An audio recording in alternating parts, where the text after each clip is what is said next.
Lucas, congratulations on the win, man. I guess for us fans, that was a fun one to watch. But for you, was that also kind of fun, kind of getting in those exchanges? You seemed like you were a step ahead in a lot of the grappling. Absolutely, yeah, it was a lot of fun. Those positions are something I haven't gotten into in any fights previous to this, but I'm in that position almost every single day at the gym, and all my training partners can attest to that. Yeah, and how rewarding is that for you to be able to say, hey, I can do this in the gym, but I can also put it into action and actually when it comes time to do it? Oh, it's super somewhat like satisfying, I guess, to know that it works on people outside of my training group and things like that. And he countered a lot of my movements very, very awkwardly. We got in very odd, like scrambly wrestling positions, and so it was fun to be able to explore that a little more outside of my wrestling room. Were you surprised that he was so willing, like to try to grapple with you right off the bat like that? No, not necessarily.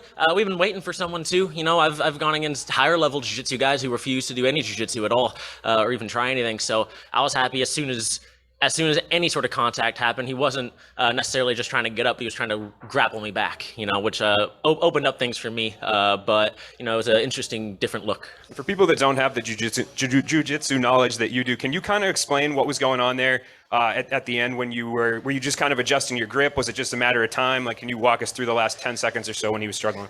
A little bit of it is not necessarily an adjustment on my grip or anything like that. The grip's kind of as is once I'm there. It's a matter of kind of settling into the position and committing to it. And I needed to know, I was trying to look for a sign or two that I wasn't going to blow my arms out on this position, because I do that submission every single day, and I really like it. But I wanted to make sure I wasn't going to blow my load 30 seconds in and then be gassed afterwards, So a lot of it's just kind of committing to the position. I watched him come up to tap once real quick, and then he kind of let go. And I was like, all right, I'll settle here for a second and see what's there. And, worked out.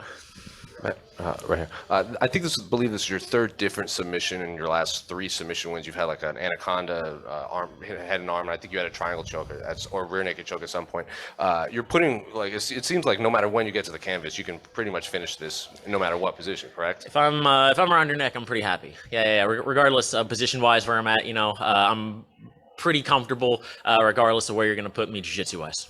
So going off of that, moving forward, you're going to get guys now, I assume the more submissions you get, they're not going to be willing to maybe go to the ground like this. So now how prepared are you? Like, say he didn't want to go now. Like, could you keep this on the feet? I mean, I don't think anyone I've gone against, if I'm being totally honest, has wanted to go to the ground at all. They definitely weren't willing. He was really strong. He was definitely trying to wrestle me back, and he was doing the right things. I had to go back to the original takedown I was looking at and readjust. We closed the distance on each other a little faster than I think either of us planned on doing. We both kind of stepped in to throw, both missed, and we were just like, well, like we're hugging now, so we might as well start wrestling. And we kind of got in there on accident, and what happened. But yeah, I mean, I don't expect anyone after this to be willing to go to the ground anyways, unless there's someone of more of a jiu-jitsu background, someone a little more like the Ghazali's or something like that, guys that are real jiu-jitsu guys. Outside of that, no one really wants to go to the ground, and I'm happy with that because I'll make it happen. So. You obviously got out of this fight relatively unscathed. You don't even seem like you kind of broke a sweat in there. When do you want to get back inside the cage? I give myself about a month. To, still train, but, eat something off my diet, kind of chill for a little bit, do what I want to do, and then get myself back into a 3-month camp. So, probably very end of probably May, early June, something like in that kind of time range. This whole next month I'll be just kind of chilling, relaxing. I'm coaching the rest of my wrestling club through their season, and then, I'll be back into to training camp. Harry, go ahead. Hey, Lucas. Harry Mack from the Bookie's Basement. Congratulations on a big win. So I just wanted to know, what does it mean to you to be able to kind of carry on your father's legacy in fighting with him in your corner and everything like that? It's awesome. It's definitely puts him in a different seat. He has a lot of experience fighting, way more than I have. This is amateur and pro. I got 9 fights. He's got triple that. So I can't do math, but he's got a lot more fights than me, and he puts a lot of that experience into his coaching, and coaching through me, coaching through my brother, and things like that. And so it means a lot, but at the same time, I'm also kind of pursuing my own thing at the moment. He is coaching me, he is behind the wheel a little bit, but I'm this is the direction I'm going in myself.